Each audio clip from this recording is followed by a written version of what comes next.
Back to the another lecture of UKIC official. मैं डिम्पल कच्ची और आज हम लोग बात करने वाले हैं BA का chapter number 6 that is forms of business organisation 2, जिसमें हम लोग सबसे पहले देखने वाले हैं प्लानर में कौन कौन सी चीज़ें हम लोग इंक्लूड करने वाले हैं, कौन कौन से लेक्चर्स, कौन कौन से टॉपिक्स कहाँ पे रहेंगे, कौन से लेक्चर्स में रहेंगे, ये स्पेशली यहाँ पे हम लोग मेंशन करने वाले हैं। So don't forget to watch it.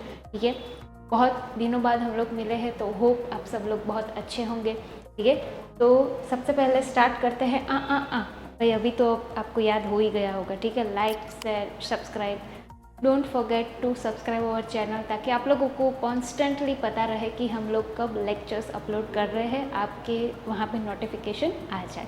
ठीक है, तो सबसे पहले हम लोग बात करते हैं forms of business organisation 2। Lectures कुछ इस हिसाब से देखने वाले हैं। सबसे पहला है हम लोग मीनिंग देखने वाले हैं कि भाई अब हम कौन कौन से यहाँ पे टॉपिक पढ़ने वाले हैं। उसके बाद हम लोग बात करने वाले हैं कोऑपरेटिव सोसाइटी। अगर आप लोगों को याद हो तो हम लोगों ने आगे के चैप्टर में पढ़ा था कि वहाँ पे हम लोगों ने HUF पढ़ लिया है, सोल प्रोप्राइटरशिप पढ़ लिया और पार्टनरशिप। ये तीनों के तीनों टॉपिक हम लोगों ने आगे के लेक्चर में मतलब चैप्टर नंबर 5 में हम लोगों ने पूरा कवर कर लिया है। अगर आप लोगों ने नहीं देखा है तो प्लीज़ जाके देख लीजिए, वहाँ पर हमारे प्ले लिस्ट में अवेलेबल है। यहाँ पर हम लोग करने वाले हैं cooperative society in joint stock company.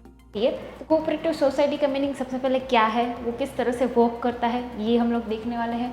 उसके बाद है उसके कैरेक्टरिस्टिक्स, किस हिसाब से वो काम करता है। ठीक है, कैरेक्टरिस्टिक्स अगर आपको याद हो तो मैंने लेक्चर में बोला था कि भाई जो एडवांटेजेस है वो मोर और लेस कैरेक्टरिस्टिक्स के जैसे ही होंगे, तो आपको स्किप नहीं करना है। You have to write all the points. ठीक है, उसके बाद हम लोग लेक्चर नंबर 2 में देखने वाले हैं advantages and disadvantages of cooperative society. कई बार ऐसा होता है कि अच्छी भी है, कई बार ऐसा होता है कि नहीं इसके कुछ फ़ायदे नहीं हैं, तो हम लोग दोनों के दोनों देखने वाले हैं। उसके बाद लेक्चर नंबर 3 में हम लोग बात करने वाले हैं जॉइंट स्टॉक कंपनी। हमारा लास्ट जो मेन टॉपिक है वो रहेगा फॉर्म्स ऑफ बिजनेस ऑर्गेनाइजेशन का। ठीक है, उसके बाद हम लोग ये लेक्चर में कवर करेंगे characteristics, same like previous lecture. ठीक है, लेक्चर नंबर 4 में हम लोग देखने वाले हैं advantages and disadvantages of joint stock company. ठीक है, यहाँ तक ये जॉइंट स्टॉक कंपनी क्या है, किस तरह से वर्क करता है, ये सब कुछ हम लोग ये लेक्चर्स में कवर करने वाले हैं। उसके बाद लास्ट 2 लेक्चर्स जिसमें हम लोग देखने वाले हैं लेक्चर नंबर 5 में टाइप्स ऑफ कंपनीज, कौन कौन सी कंपनीज होती है, किस टाइप की कंपनीज होती है, क्या काम करती है, ये सब कुछ ये लेक्चर में कवर हो जाएगा। Last lecture of chapter number 6 procedure of formation of company.